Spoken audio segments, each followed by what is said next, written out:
नमस्कार, मैं शंभू कुमार सिंह और आप देख रहे हैं नेशनल दस्तक। इस समय की सबसे जो बड़ी खबर है वो मैं बताऊंगा, उस पर डिस्कस भी करेंगे। कल से संसद का विशेष सत्र शुरू हो रहा है। इसी बीच लालू यादव ने एक ट्वीट किया है। उस ट्वीट को जब मैं आपको बताऊंगा तो आपको लगेगा कि जो टीवी अखबार कह रहा है कि बीजेपी को हराना मुश्किल ही नहीं नामुमकिन है, लालू यादव के उस ट्वीट से आपको लगेगा कि कितना आसान है बीजेपी को हराना। और लालू यादव ने भविष्यवाणी कर दी कि बीजेपी का आंकड़ा 100 से 150 के बीच सिमट जाएगा। क्या है लालू यादव का वो फॉर्मूला, वो भी बताऊंगा। आज सबसे पहले पेरियार जयंती की, आज पेरियार साहब की जयंती है और पूरा बहुजन समाज जो है वो उनको सेलिब्रेट कर रहा है। लेकिन सोचिए कि कोई भी टीवी अखबार इस तस्वीर को आपको नहीं दिखाएगा। ये देखिए, ये तस्वीर है उदयनिधि स्टालिन की, पेरियार की। तमिलनाडु में पेरियार के बगैर राजनीति नहीं है। जयललिता भी पेरियार की राजनीति करती थी, जो खुद ब्राह्मण समाज से थी। और राजेंद्र प्रसाद सिंह ने जो एक लाइन कही है कि पेरियार ने 94 साल अपना जीवन जिया, पेरियार की उम्र 94 साल की थी। इसी में सब बात छिपा हुआ है। तो खैर आगे बढ़ते हैं। आज की दूसरी बड़ी खबर है, एशिया कप भारत ने जीत लिया है और मोहम्मद सिराज ने 6 विकेट लिए। एक ओवर में उन्होंने 4 विकेट लिया। सोचिए, 2 मैचों में कुलदीप यादव ने शानदार परफॉर्म किया, 9 विकेट लिए। तीसरा मैच में उनको आराम करा दिया गया। इससे पहले सूर्य कुमार यादव। तो ये क्रिकेट में जो जीत मिल रही है, लेकिन सोचिए मुझे तो ताज्जुब होता है, बहुजन समाज के नेता टीवी अखबार के आज भी दबाव में है। 50 रन के आसपास श्रीलंका आउट हो गई, भारत ने इस मैच को जीत लिया। क्या अब भी लोगों को नहीं बोलना चाहिए था कि किस तरह से मुस्लिम समुदाय को इस देश में टारगेट किया जा रहा है? एक सुरेश चौहान के हैं, वो किस तरह से एक बार टीका न लगवाने पर क्रिकेटर्स को टारगेट कर रहे थे, खासकर मोहम्मद सिराज को। वो तो शुक्रगुजार हुई विराट कोहली का, जिनके रीढ़ में हड्डी है और वो हमेशा तन के खड़े रहते हैं। इसी को लेकर मैंने एक डिस्कोर्स छोड़ा कि क्या बगैर डाइवर्सिटी की, बगैर भागीदारी की, सोचिए आप कल्पना कीजिए, आज से 15 साल पहले कपिल देव किसान समाज से आने वाले पहले क्रिकेटर थे। कपिल देव और धोनी ने क्रिकेट को बहुत डाइवर्स किया। धोनी मेरिट को तवज्जो देते थे और उस वजह से उस दौर में सोचिए विनोद कांबली के साथ क्या हुआ, बिल्कुल उनको मौका नहीं दिया गया और उनके साथ ह्यूमिलिएशन हुआ, टीम से बाहर हो गए। लेकिन अब जाकर चाहे वो सूर्य कुमार यादव हो या कुलदीप यादव हो या रिंकू सिंह हो या जायसवाल हो या वाशिंगटन हो, और तमाम जो तमाम क्षेत्र से जब क्रिकेटर्स आएंगे तभी जाकर ऐसे नतीजे मिलेंगे। सोचिए किस तरह से ओलंपिक में भारत को कौन लोग मेडल जितवा रहे हैं, एशियन गेम्स में कौन जितवा रहे हैं, रेसलिंग में कौन जितवा रहे हैं, कुश्ती में कौन जितवा रहे हैं, किसानों के बच्चे, फुटबॉल में कौन अच्छा कर रहे हैं। तो इस देश में जब तक ग्रामीण इलाकों के टैलेंट को, गरीब बच्चों को मौका नहीं मिलेगा, और इसके लिए जरूरी है कि जो खेल एसोसिएशन है उसको ट्रांसपेरेंट बनाया जाए। चलिए कम से कम पीटी उषा जैसे लोगों को डाला जाए संगठनों में, खेल मंत्रालयों में, जो जितने खेल संगठन हैं।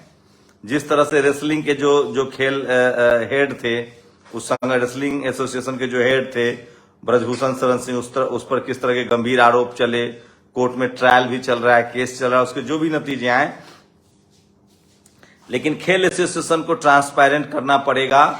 और सोचिए अभी फिलहाल बीसीसीआई जो है उसको अमित शाह के बेटे जो है जैसा वो चला रहे हैं।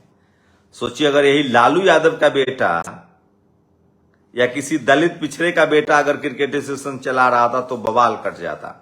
तो वो तो विपक्षी दल है, उस पर सवाल नहीं पूछते हैं, तो उसमें मैं कुछ कर नहीं सकता हूं।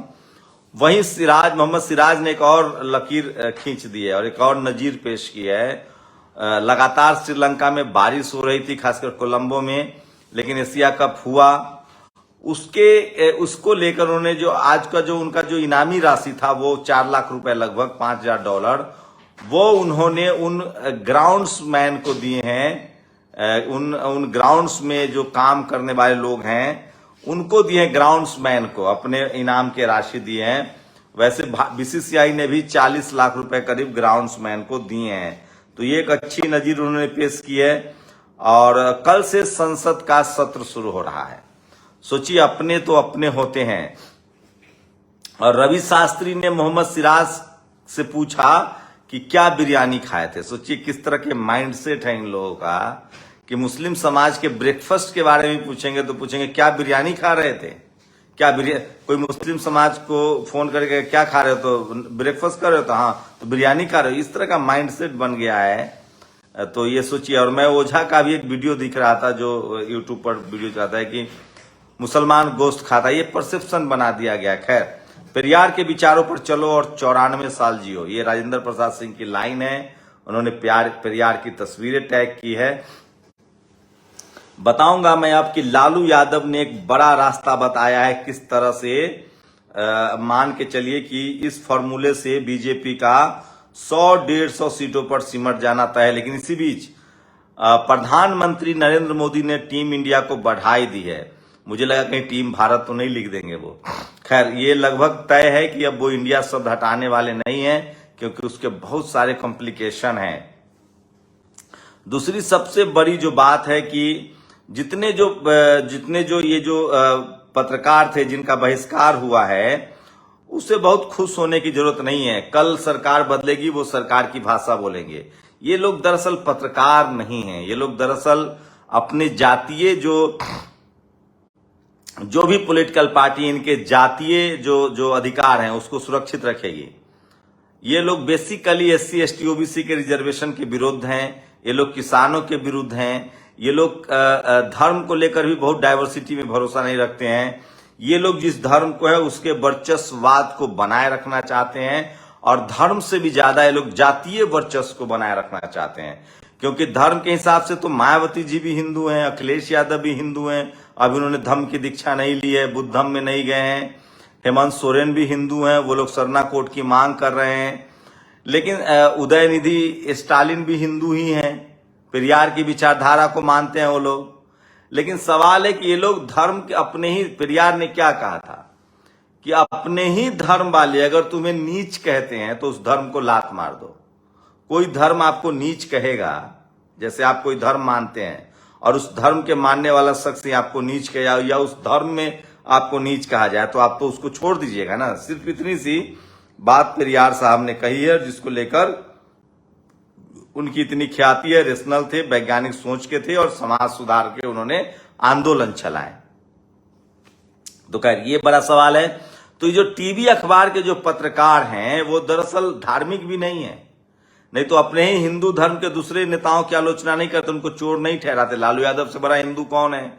रोज मंदिर घूमते हैं उनके पक्ष में। दरअसल ये लोग जातिवादी पत्रकार हैं। ये अपने जातीय वर्चस्व को, इनके जो सारे अधिकार धर्म में हैं वो जाति के आधार पर है और संविधान ने बहुजन समाज को अधिकार दे दिया है। तो ये लोग बेसिकली अपने जाति आधारित अधिकार को बचाए रखना चाहते हैं, इसलिए लोग निजीकरण चाहते हैं, सरकारी कंपनियों को बेचवाने के समर्थक हैं और आरक्षण के समर्थक हैं।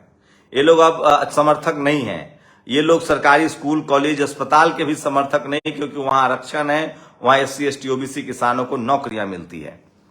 तो ये वस्तुतः मूल बात है। इसलिए जैसे ही कोई गैर सवर्ण मुख्यमंत्री या प्रधानमंत्री होगा तो ये लोग उसकी खाल खींच लेंगे। ये लोग फिर ईमानदार पत्रकार, ये लोग न बिकते हैं नहीं किसी से डरते हैं। इनके अंदर बहुत ताकत है, बहुत समझ है, बहुत बोलना जानते हैं। दरअसल ये जो सारे पत्रकार जिसको कांग्रेस ने बायकॉट किया है या इंडिया गठबंधन ने बायकॉट किया है, ये लोग दरअसल जातिवादी पत्रकार हैं। लेकिन ये बात कोई बोलेगा नहीं, क्योंकि जाति को लेकर बाबा साहब, इस देश की सारी समस्या जाति को लेकर है। लेकिन पता नहीं लोग क्यों नहीं बोलते हैं, इस पर बात क्यों नहीं करते हैं, छुप छुपा के क्यों बैठते हैं, सवाल है। लेकिन सोशल मीडिया जो है उस पर बात हो रही है। सारा इस देश में काम, शादी ब्याह, उठना बैठना, वोट, सब कुछ जाति आधारित है, लेकिन बोलेगा नहीं कोई। बीजेपी जो है वो धर्म की राजनीति करती है, लेकिन उसके बाद भी बीजेपी जाति की सेटिंग जरूर करती है। तमाम राज्यों में वो धर्म के आधार पर वोट टिकट देती तो सारे दलित, पिछड़े, आदिवासियों को टिकट देना चाहिए था, उनकी संख्या ज्यादा है। तो ये लोग जाति के आधार पर ही सारी राजनीति हो रही है। और उससे एक और बड़ी खबर है, कल से संसद का विशेष सत्र आ रहा है। लोग कह रहे हैं कि जाति जनगणना पर सरकार कोई फैसले ले सकती है। आज सर्वदलीय जो बैठक हुई है उसमें जो हनुमान बेनीवाल हैं उन्होंने कहा है कि जाति जनगणना कराई जाए। जो राजस्थान से आते हैं उनका बीएसपी के नेताओं से भी बैठक हो चुकी है और प्रिया सिंह जो बॉडी बिल्डर थी दलित समाज से, उनको भी उन्होंने पार्टी में शामिल कराया है। वहीं संसद सत्र के विशेष सत्र में कहा जा रहा है कि आरक्षण भी आ सकता है, महिला आरक्षण। लेकिन महिला आरक्षण अगर आता है और उसमें अगर एससी एसटी ओबीसी को अलग से रिजर्वेशन नहीं मिलता है तो फिर हमको लगता है कि विपक्ष इस पर नहीं मानेगा। लेकिन देखते हैं, कांग्रेस का कोई ठीक नहीं है। कांग्रेस जैसी बीजेपी है वैसी लगभग कांग्रेस है, उसमें कोई ज्यादा अंतर नहीं है। लेकिन एससी एसटी ओबीसी के लीडरशिप वाले लोग बोलते ही नहीं है। मैं तो बहुजन समाज से अपील करूंगा कि फूले पेरियार अंबेडकर सोशल जस्टिस के विचार में जो पके हुए लोग हैं, जिन्होंने सड़कों पर लंबा संघर्ष किया, उन लोगों को अपना नेता चुनिए, नहीं तो आपकी भलाई नहीं होगी। कभी कांग्रेस कभी बीजेपी, बीजेपी कांग्रेस, बहुत ज्यादा फर्क नहीं है। चलिए उसके बाद हम आपको वो खबर बताते हैं जो सोशल मीडिया पर आज वायरल है। आज प्रधानमंत्री जी का जन्मदिन भी है, पेरियार साहब की जयंती है तो प्रधानमंत्री का भी जन्मदिन है। राष्ट्रीय बेरोजगार दिवस आज ट्विटर पर ट्रेंड करता रहा प्रधानमंत्री के जन्मदिन पर। और अब वो लालू यादव का ट्वीट, उन्होंने कहा कि इंडिया गठबंधन को बड़े बड़े राज्यों से 10 सीटें, छोटे छोटे राज्यों से 5 सीटें बढ़ा लेनी है। बीजेपी 180 सीटें नीचे चली जाएगी। हमारा इंडिया गठबंधन इससे भी बेहतर करने जा रहा है। 2024 में 275 से 300 रुपए का गैस सिलेंडर, 60 रुपए पेट्रोल, 50 रुपए डीजल, 75 रुपए लीटर सरसों तेल, दूध 50 रुपए लीटर मिलेगा। महंगाई को सबसे पहले नियंत्रित किया जाएगा। भारत को मोदी जी ने महंगाई में यूरोप और अमेरिका के बराबर पहुंचा दिया है, जिससे देश में गरीबों, मिडिल क्लास की कमर टूट गई, लोगों की क्रय शक्ति गिर गई है। तो बहुत साधारण सा फॉर्मूला बताया लालू यादव ने कि हर राज्य से 10 से 15 सीटें उनकी कम करनी। बड़े बड़े राज्यों में 10 सीटें घटा दीजिए, कर्नाटक में घटा दीजिए, महाराष्ट्र में घटा दीजिए, बिहार में घटा दीजिए, यूपी में घटा दीजिए। तो सोचिए, सही में ये आंकड़ा बहुत चौंकाने वाला है। दिल्ली में अगर आम आदमी पार्टी कांग्रेस लड़ती है तो उनकी सीटें घट जाएंगी, हरियाणा में घट जाएंगी, मध्य प्रदेश, छत्तीसगढ़, राजस्थान में घट जाएंगी। तो ये लालू प्रसाद यादव का एकदम प्लेन मैथमेटिक्स है जो उन्होंने लिखा है कि इंडिया गठबंधन को बड़े बड़े राज्यों से 10 सीट, छोटे छोटे राज्यों से 5 सीट अपनी बढ़ा लेनी है। बीजेपी 180 के सीट के नीचे चली जाएगी। एकदम साधारण फॉर्मूला उन्होंने बताया है इसको लेकर। और कल जो है इसीलिए संसद का बजट सत्र है, देखते हैं क्या होगा। पूरे देश की नजर रहेगी। और आज प्रधानमंत्री के जन्मदिन पर भी लोगों ने विरोध किया। लेकिन सबसे जो बड़ी खबर है, मैं फिर कह रहा हूं, मीडिया का इंपैक्ट अभी भी बना हुआ है, टीवी अखबार का इंपैक्ट बना हुआ है। खासकर बहुजन समाज के नेताओं का उस पर ज्यादा असर है। वो सोशल मीडिया पर ट्रेंड नहीं देख रहे हैं, ये एक चिंताजनक है। लेकिन धीरे धीरे ही सही, बीजेपी की नजर सोशल मीडिया पर है, वो सोशल मीडिया पर ज्यादा बात कर रही है। तो कल से जो संसद का विशेष सत्र है, वो चाहते हैं कि चीफ जस्टिस की नियुक्ति में सुप्रीम कोर्ट की भूमिका बनी रहे। तो ये तमाम खबरें हैं जो सोशल मीडिया पर वायरल है।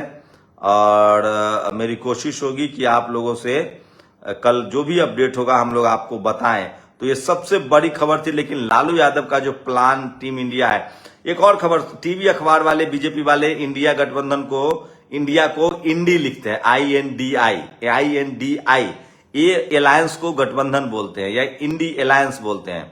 इस हिसाब से अगर बोला जाए तो बीजे पार्टी हो जाएगा, बीजेपी को पी को पार्टी कर देंगे तो बीजे पार्टी, RS संघ, RSS को RS संघ बोलेंगे। उसके बाद एनडीए जो नेशनल डेमोक्रेटिक अलायंस है, NDA, उसको ND अलायंस बोलेंगे। तो इस तरफ से भी बात हो रही है। लेकिन फिलहाल टीवी अखबार जो है बैकआउट के बाद भी बीजेपी के साथ मजबूती से बना हुआ है। देखते हैं कि उसका चुनाव पर क्या असर होगा, जो भी होगा।